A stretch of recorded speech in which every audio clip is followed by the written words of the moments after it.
Jim Rohn's short list for living the good life.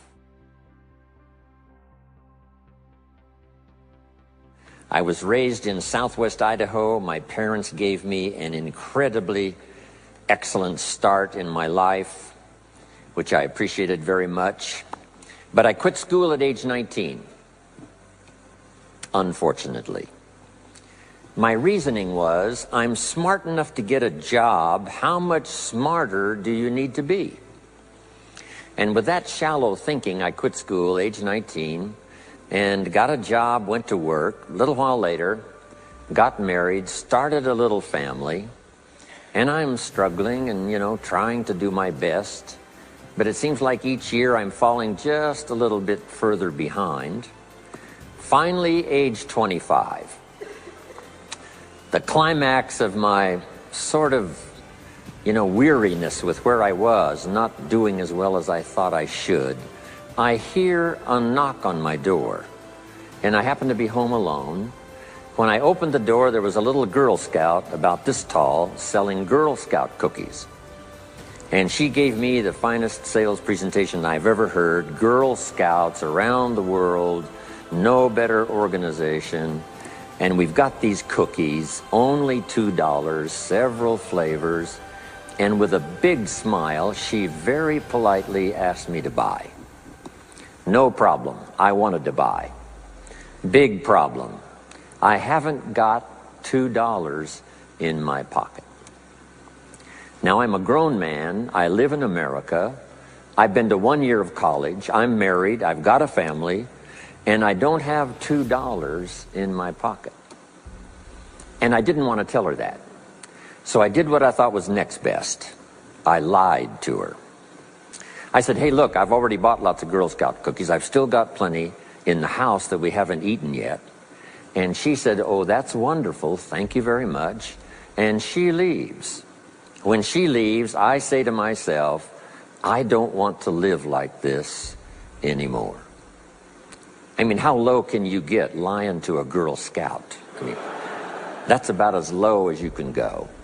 But I promised myself that day I was going to start my search of finding opportunity, finding somebody who could teach me and coach me on doing much better for myself and for my family and for my future.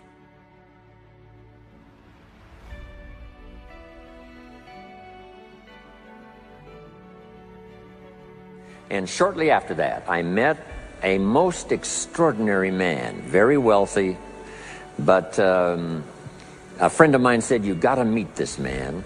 He's rich, but he's easy to talk to. He's got a unique philosophy of business and life. And the more he told me about this man, the more I said, I've got to meet this guy. And shortly after that, I had a chance to meet him. Sure enough, when I met him, I was impressed. Obviously, he was rich, but he was friendly and easy to talk to. And I said to myself, if I could just get around someone like him, and if he would coach me, I would be willing to learn anything. I'd love to be like him. Well, my good fortune was he invited me to join his company, and over the next 5 years, my dream came true. He coached me and taught me how to turn my life from pennies to fortune. And he's not alive anymore, but I'd like to pay tribute to him one more time, Mr. Earl Schoaf, for the dramatic impact he had on my life, especially during that 5-year period. And so my whole life turned around. I made my fortune by the time I was 32, starting at age 25. And some of the ideas that I want to share with you today came from that 5-year experience. Then from there, I got into lecturing and giving seminars, and I've written a few books, and my career now spans about 41 years.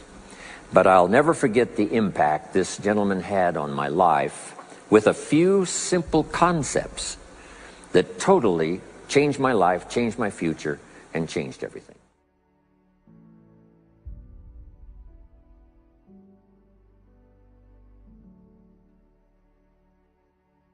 Jim Rohn's view of the 21st century. Here's number one: unprecedented opportunity. We not only have begun a new century, century 21, it's a new millennium. A millennium is a 1,000-year period. We've had 6 so far. This is the beginning of the 7th millennium, and some scholars tell us that this could very well be an extraordinary time for the human race, this 7th millennium. And there's probably a lot of good reason that that is probably true. Unprecedented opportunity. We've now got the technology. We pick up a telephone now and talk to somebody on the other side of the world. Transportation now is so easy. I get on an airplane in Los Angeles, and 13 hours later, I'm in Tokyo.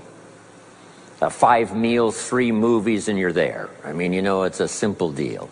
Anyway, we've got technology, we've got transportation, we've got all the rest, right? So this is going to be a time of unprecedented opportunity in every field you can imagine, every industry, every country. It's going to be the greatest period of opportunity time in the history of the human race, the 21st century, especially these opening years of the 21st century. So that's number one, unprecedented opportunity. Now here's the second note to take. Now also keen competition, because we now play the world game. And it's not just competition across the street and company to company and, you know, division to division and, you know, company to company. Now it's worldwide competition. A job now becomes available. Does it go to someone in Minnesota or someone in India? Worldwide competition. So now you've got to be ready to cash in on the opportunity, but you've also got to be ready for the competition. So I've got some interesting ideas on how to be prepared for both opportunity and competition in these opening years of the 21st century. Here's some of my best advice. Number one, you've got to have more than one skill. It's okay to have one skill, but I'm telling you, if you want economic safety for the future, especially this century, my personal opinion, you need more than one skill. We've seen people, right, the last 15, 20 years that only had one skill, worked for this company for a long time. The division the guy worked for got chopped, eliminated. Now he loses his job. Now he tells us he's in economic distress. Why would that be? Simple answer. He only had one skill. So for economic safety for the future, my personal advice, you gotta have more than one skill. In fact, it led me to my first fortune, and that was learning more than one skill. I started learning these extra skills in Idaho, where I grew up. I knew how to milk cows, but it didn't pay very well. Then someone gave me this incredible advice. If you want to lay the foundation for a future fortune, you've got to learn more than one skill. And I started that process age 25. Here's the first one, and I started part-time. A little sales job that I got. A product that I believed in, learned how to present it well enough for somebody to say yes, gave excellent service so that that would lead to multiple sales. And this little extra part-time job in sales absolutely started multiplying my income. From milking cows, now I've got this ability now to start getting customers, keep them serviced, and make some money in this extra skill. So now I've got 2 skills, milking cows and finding customers. Here's the next skill I learned, just to give you a quick list. Next was finding good people. If you've got a little enterprise going and you need some people, you have to just go look for them. And when I learned this skill, finding good people for my little enterprise, I couldn't believe how it drastically changed my income. My income now starts to multiply, not just increase. So now I've got what? 3 skills: milking cows, getting customers, finding good people. I'm on my way. Here's the next one that paid me big money, in case you're interested, and that's organizing. Organizing simply means getting people to work together. Big challenge, but if you learn this skill, getting people to work together, they pay extraordinary money. Here's the next one that really increased my income substantially, and that's promotion and recognition. Rewarding people for small steps of progress. I mastered this one. And here's the philosophy behind it. Be so busy giving other people recognition you really don't need it for yourself. I mastered this. Guess what it pays? Big money. Let me just give you one more, and it's in 3 parts. And that's communication. Learning to affect other people with your language. Of all the things not to be lazy about, it's language, because words can work miracles. And communication I found in 3 parts. Here's number 1, training, showing somebody how the job works. Showing somebody how the business works. We call that training. I got good at that. Paid big money. Here was the next one, teaching. Teaching people how life works. Teaching people how to set goals. Teaching how to become a leader, manager, entrepreneur. Stepping up to the higher opportunity and better challenge. This one paid me extraordinary money. But this one paid the best. Learning to inspire. Helping people to see themselves better than they are. So I've got how many skills, right? A big long list. So, safety, economic safety for the future, especially the opening years of the 21st century. Learn more than one skill. Here's number 2. It would be good to learn more than one language. Some of my business colleagues who speak 3 or 4 languages earn $3-4 million a year. One of my friends, Leon Weisbein from Russia, I remember when he was making $3 million a year, he spoke 3 languages. Here's what he said: I think I'll learn another language, make another $1 million. Those extra languages are so valuable. When I travel the world, I got to find somebody that knows more than one language, or I'm in deep trouble. If you think the time has passed you by to learn that 2nd, 3rd language, make this note. You heard it from Jim Rohn. Give it as a gift to your children. The 2nd language. Maybe that'll inspire them to learn the 3rd language, and then no telling where it might go from there. I asked a school teacher one time, how many languages can a child learn? Here's what she said: as many as you will teach them.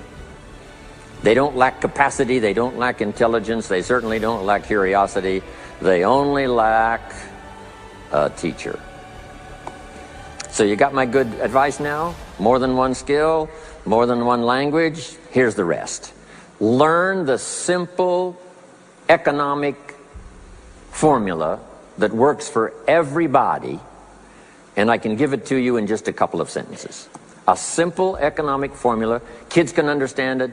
Anybody can understand it. Anybody that wants to get paid. Here's the language for your notes. We get paid for bringing value to the marketplace.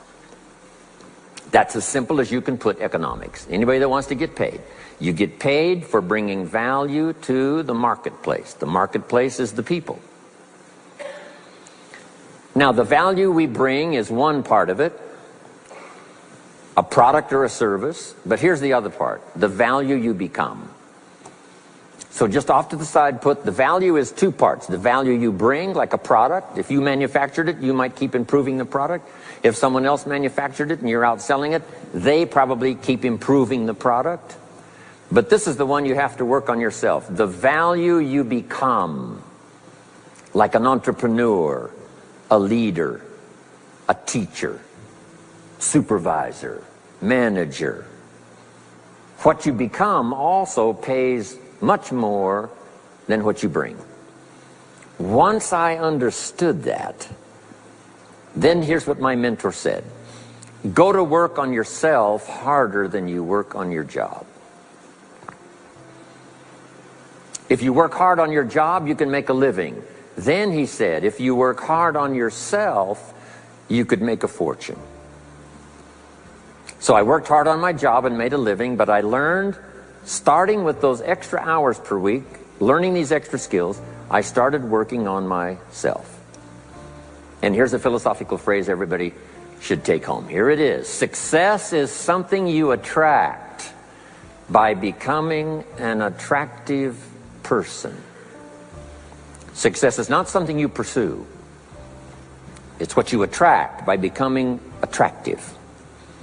By becoming attractive to the marketplace. What would do that? Multiple skills, multiple languages, and then some of the things I'm going to talk about the rest of the seminar. So, now what else would help you to be attractive to the marketplace besides more than one skill and more than one languages? I've divided it into five simple, basic fundamentals of ideas to ponder and think about that will increase your value to the marketplace. Could perhaps, like it did for me, multiply your income by 2, and then multiply it by 3, and then multiply your income by 4, and then by 5. And once you get there, it's not that difficult to multiply it by 10, because all you have to do is make sure you become more valuable and more valuable and more valuable. You don't have to work on the economy, because here's the first note. Each person's income is determined primarily by their philosophy, not by the economy. Once I understood that, then I said, well, I don't have to go to work on the economy. And the answer was no. You only have to go to work on yourself to make yourself more valuable. So now here's 5 things I want to share with you. And the first one is your personal philosophy. What could get you more prepared and ready for cashing in on the opportunity of the 21st century? And here's the first one, personal philosophy. Your personal philosophy is like a guidance system that helps you make decisions what to do, what not to do. From the information you get and what you learn and what you know, we decide. Maybe your philosophy would have been 5 years ago never to attend seminars like this. You just didn't go. Now 5 years later, here you are. Something happened along the way to change your mindset, saying, hey, for the money and the time, if I just get one good idea and walk away, it certainly is worth the money and the time. So now that little amendment in your philosophy, you now say, I'm going to regularly go, because it doesn't take but a few ideas to make a great difference in your income, personal life, social life, and all the rest.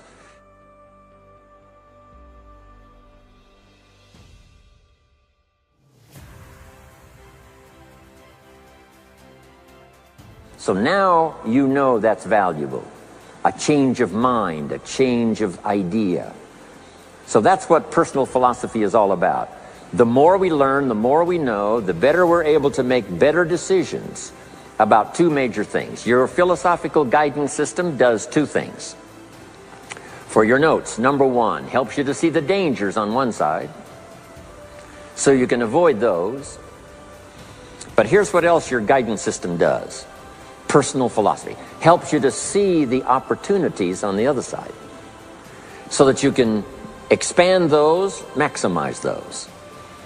And here's what that's called. The game of life is to minimize the dangers and maximize the opportunities. And the more we know and the more we learn, the more experience we gather in sessions like this, from the sermon on Sunday morning to the books we read and all the rest, helps us to keep continually adjusting our philosophical guidance system so that we minimize more dangers, maximize more opportunities. That's really the game of life. I couldn't put it much more simply. So number 1, we're affected by what we know. Now, how do we know more things and learn more things that'll help us readjust our thinking so we can avoid the dangers, maximize the opportunities? Here's number 1, learn from personal experience. One way to learn to do something right is what? First do it wrong, right? Mess up, and then you say, wow, that was costly. I'm never going to do that again. So one way to learn to do it right, first do it wrong. Sometimes a negative experience turns out finally to be positive. They say if you survive your first heart attack, you may now live to be a very old person. Why is that? Well, that first heart attack, if you survived it, is called a wake-up call. And maybe the doctor said, 1 more of these and you're history. And you said, wow. And you make it for the health food store.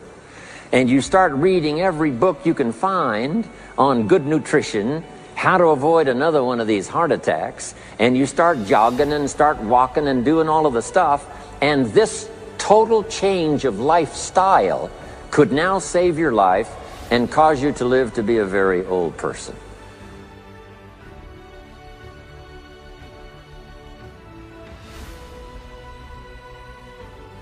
Here's what my mentor said, that's some of the best advice I ever got. He said, Mr. Rohn, if you will change, everything will change for you. If you'll start making personal changes, your income will change, your health will change, your future will change, everything will change, if you're willing to start making the changes.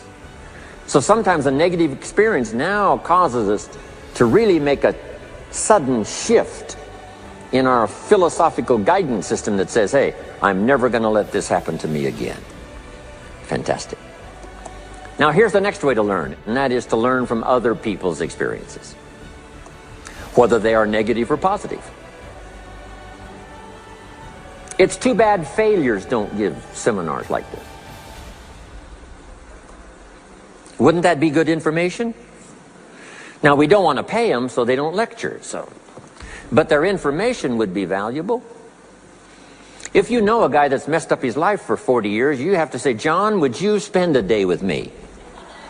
And I will bring my notebook and take good notes.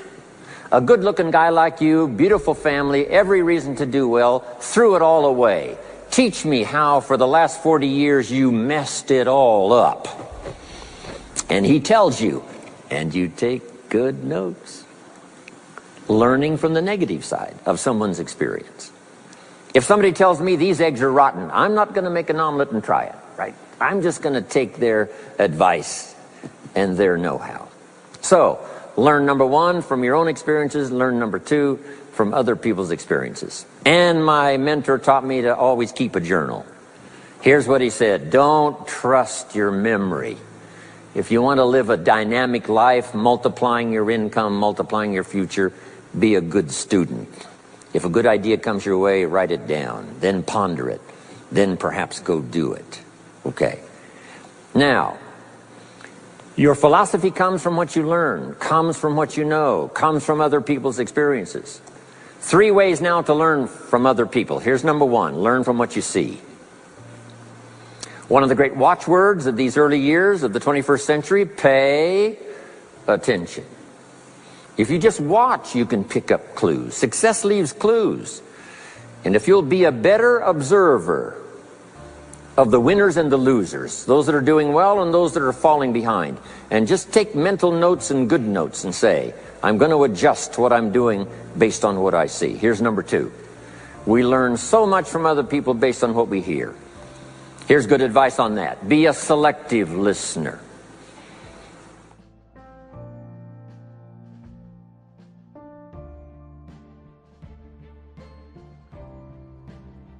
Listen to voices of value that have experience, ideas, reputation, something valuable to share. Now here's number three. Read all the books. Now there's millions of books, so you can't read all the books. But make this note. Read all the books you need to read to make you as wealthy as you want to be, as healthy as you want to be, as prosperous, as productive, as unique a human being as you want to be. Read all of those books. Don't leave those books go unread. My mentor got me started on my library when I was 25. I got one of the best. If you saw my library, you would be impressed. I haven't read everything in it, but I feel smarter just walking in it, right? My library. I was smart enough to buy it all. Now I got to be smart enough to read it all. Now jot this down. When you do read, you have to sort through what you read and decide which is valuable to try. That's part of the process of learning.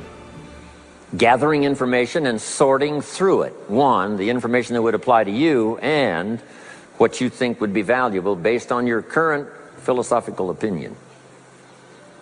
So read all the books. Our lives are greatly affected by what we learn and what we know. Now here's number two of these very basic 5 things I want to share with you. First, your personal philosophy. Here's number two, your attitude.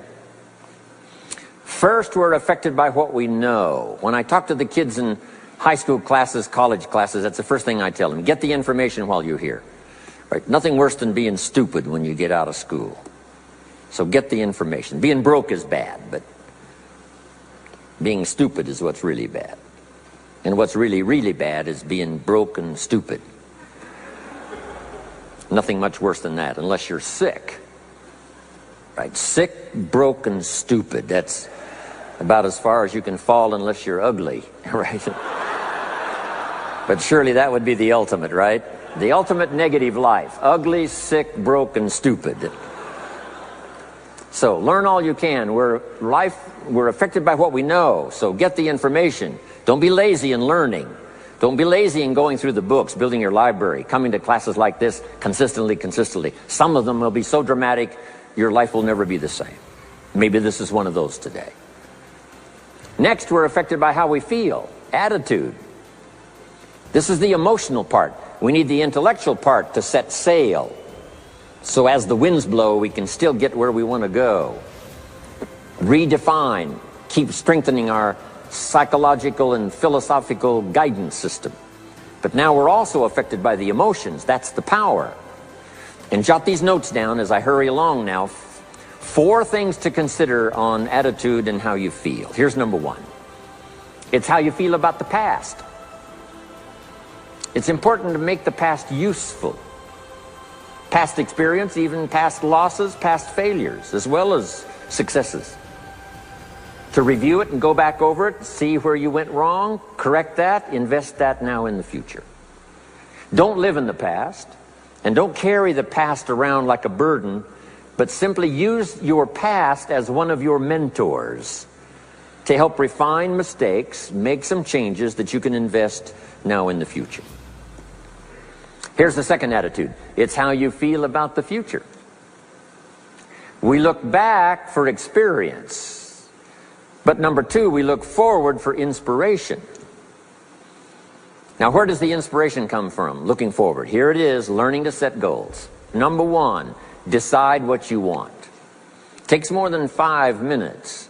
Take some time and decide what you want. Where do you want to go? What do you want to do the next 10 years, 20 years?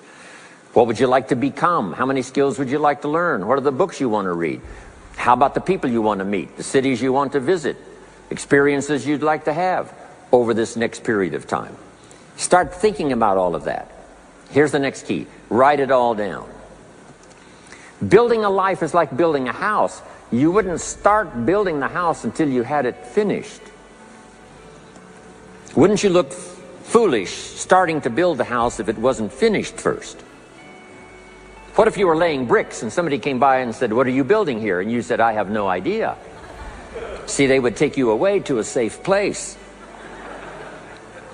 So building a life is a lot more important than building a house. And yet people treat it so carelessly and so casually about planning and making plans for what they want their life to work out to be. So I'm asking you not to be casual anymore. Start designing the future for yourself, for your family, for your business, for your future.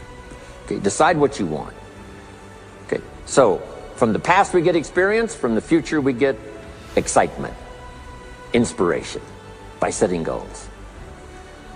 Now here's the next advice. Put everything on your list of goals. Little things, insignificant to someone else but important to you. A goal list is important. You don't have to publish it in the local newspaper. My Japanese friend, Toro Ikeda, San Jose, California, put on his first list, a Caucasian gardener. I said, go Toro. Back then everybody had a Japanese gardener. He said, no, I'm Japanese. I want a Caucasian gardener. I like that.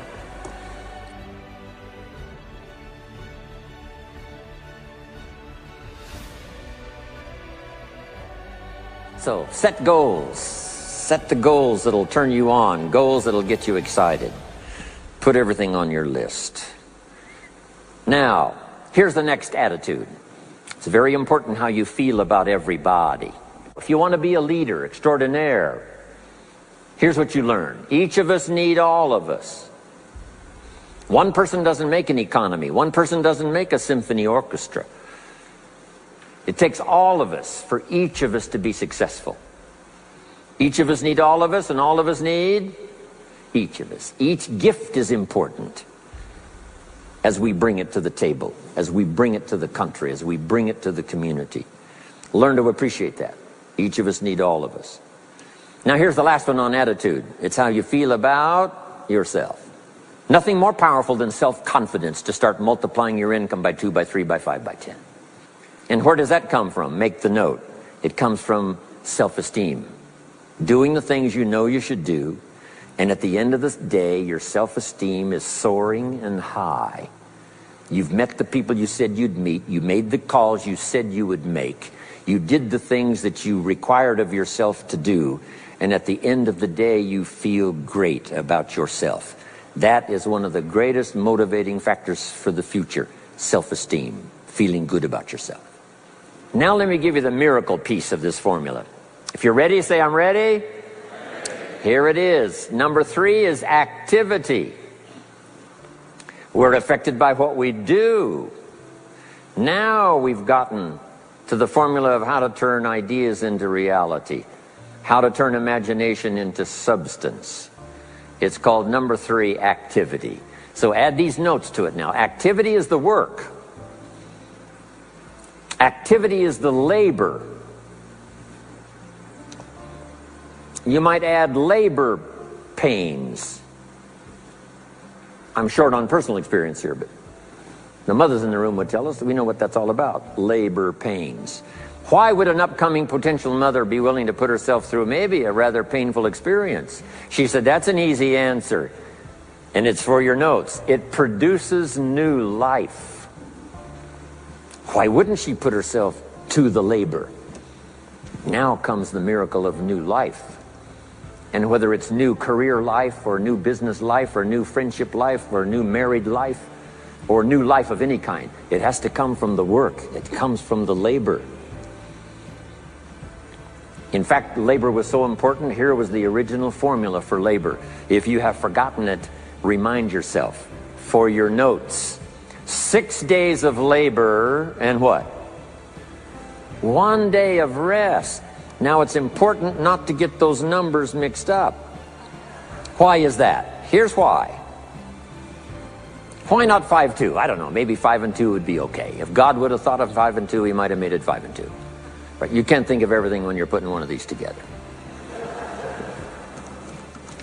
But maybe one of the reasons for 6-1, jot this down now. If you rest too long, the weeds take the garden. Not to think so is naive. As soon as you've planted, the busy bugs and the noxious weeds are out to take it. So you can't linger too long in the rest mode. You've got to go back to work. 6 days of work, then rest and spirituality and friendship and change of pace. And then go back over the last 6 days. What did I do? What did I miss? Who did I miss? What happened? So that I can invest those corrections in the next 6 days of higher productivity. Have you got that now? 6 days of work, 1 day of rest. Don't get the numbers mixed up.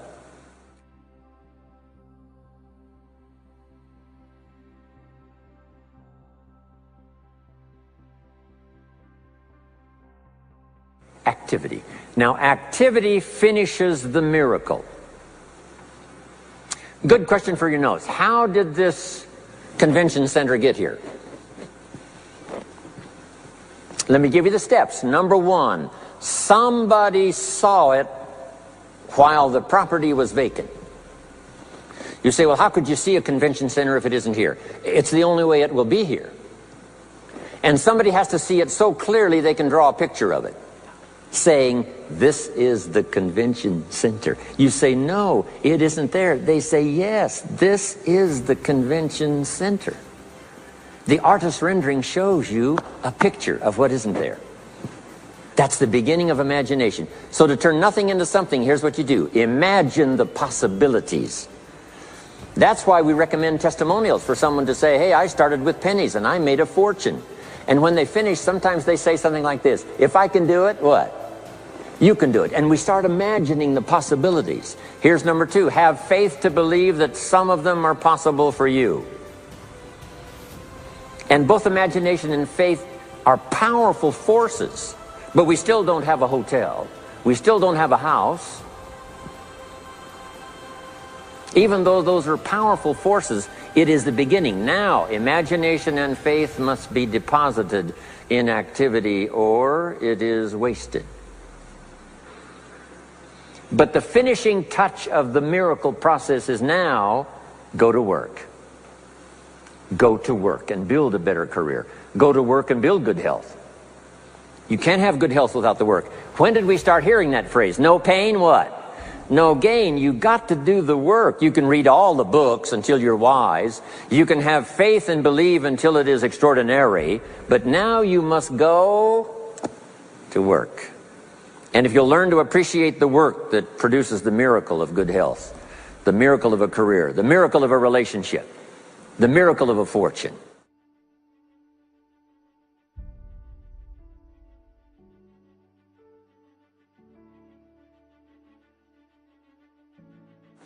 Only humans now can do this. The birds of the field can't do it. No other life form can imagine and create something from nothing.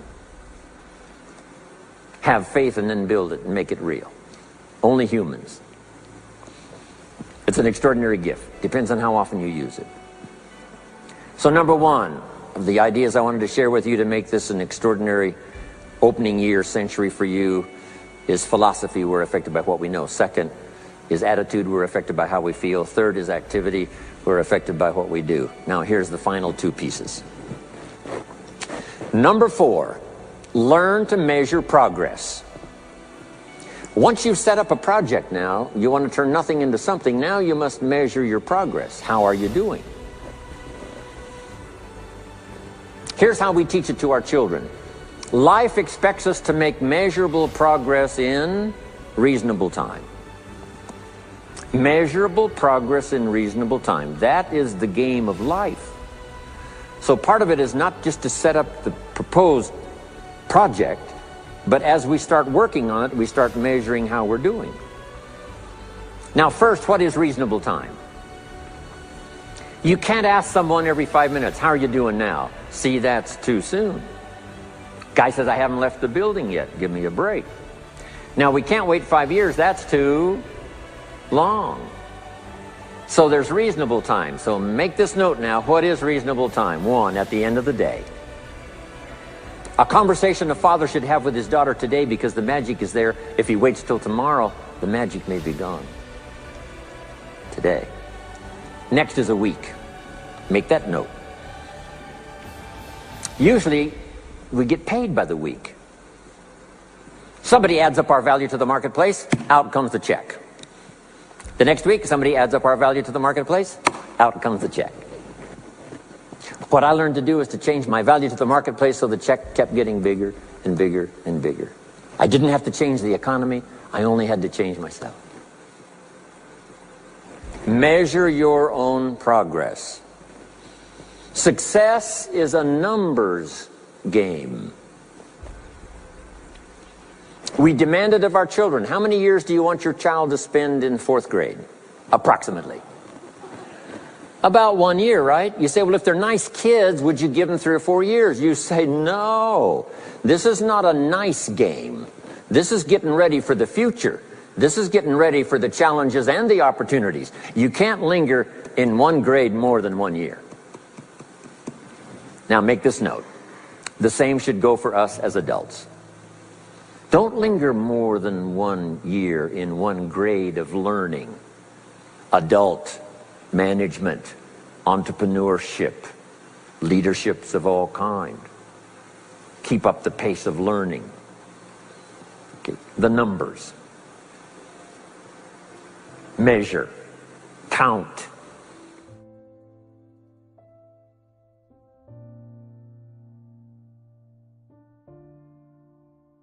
Now here's the key. Face the truth. If you're only making this much progress, you know, there's no use trying to kid the world, no use trying to kid anybody else, and especially don't kid yourself. If in a period of time you've only made so much progress, you just got to swallow hard and say, this is the truth. I've got to face it. Now, what could I do to start increasing my progress and make my health better, make my income better, make my investments better, make my value to the marketplace much better, get busy learning the second skill and the third skill and the next language and the next language to increase my value. I got to get busy and do that. See if you will do that. I promise you, one of the greatest motivating factors in the world is progress. And if you'll measure it, you'll get excited. Now here's number 5 of the 5 major things I wanted to share with you to make these opening years of the 21st century really pay off for you. And here's the word: lifestyle. Learning to live well, because the ultimate essence of life is not a Ferrari. The ultimate essence is not a home. The ultimate essence is not a bank account. It's not $1 million. It's not a fortune. Here it is. The ultimate essence of life is learning to live a good life. That's the key. Whether you have modest resources or whether you have mega millions, either way, the real key is learning to live a good life. And so in my closing 5 minutes, let me give you what I think is a good list. Now, this is the short list. In other presentations, I cover a longer list, but this is called Jim Rohn's short list for living the good life.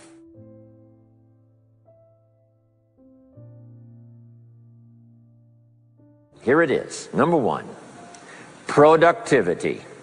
You really won't be that happy if you don't produce. And here's the next bit of advice on that. Produce to the max if you possibly can. To produce a little is okay. To produce enough is okay.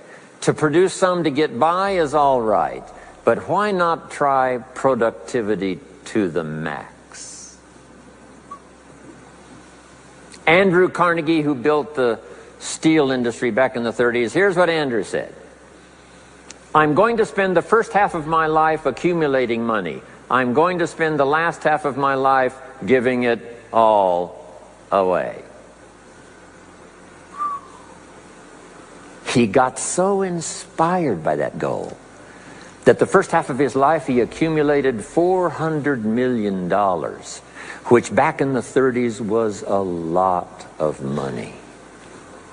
A mega fortune. Guess what he did the last half of his life? He gave it all away. I got a good question for you as we close.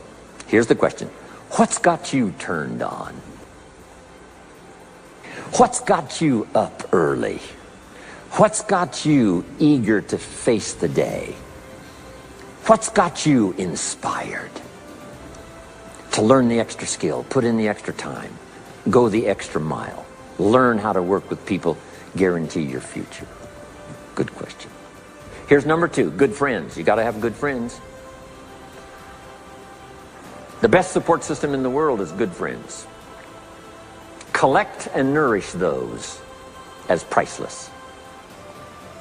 Good friends are those wonderful people who know all about you and still like you. Those are good friends. Here's number 3, your heritage. What's made America so unique among all the nations of the world and the greatest experiment in the history of the world? And that is the depository of gifts that have come to America over the last 300 or 400 years. The heritage from all walks of life, all over the world. Now the key to keeping America vital and powerful and unique for generations to come is to keep alive these heritages. The music, the dance, the costume, the customs, the literature, the poetry, and all the rest combined together, making us an extraordinary, unusual nation among nations. Keep your heritage alive. Here's number 4, your spirituality. Whatever you believe in terms of spirituality, that's important. And I've got 3 words for you to consider. Here they are. Study, practice, and teach. Whatever you believe in terms of spirituality, study, practice, and teach. Don't leave your spirituality unstudied, don't leave it unpracticed, and don't leave it untaught. It's one of the major components of a good life. And now to close for your notes. Take special care of the inner circle. Family, close friends. Nourish them, they will nourish you. Inspire them, they will inspire you. And take care of the details, the little things that makes it special for family and friends. When my father was still alive after my mother died, my father lived about another 7, 8 years. When I used to travel, I would try to call him while he was having breakfast with the farmers, southwest Idaho. Make a special day. If I'm in Israel, I got to get up in the middle of the night. But I call in the middle of the night, Papa, I'm in Israel. And they would bring him the phone in this little cafe called the Decoy Inn. And Papa would say, Israel, son, how are things in Israel? And he'd talk real loud so everybody could hear. Right? He'd say, Papa, they gave me a reception last night on the rooftop overlooking the Mediterranean. He'd say, overlooking the Mediterranean. Now he's got a story to tell for the rest of the day. My son called me this morning while I was having breakfast with the farmers. I know he had to get up in the middle of the night. Special days. One more scene. I thought about my father walking down the lane on the farm to the mailbox, opening it up. And this is for your notes. Make sure the mailbox is not empty.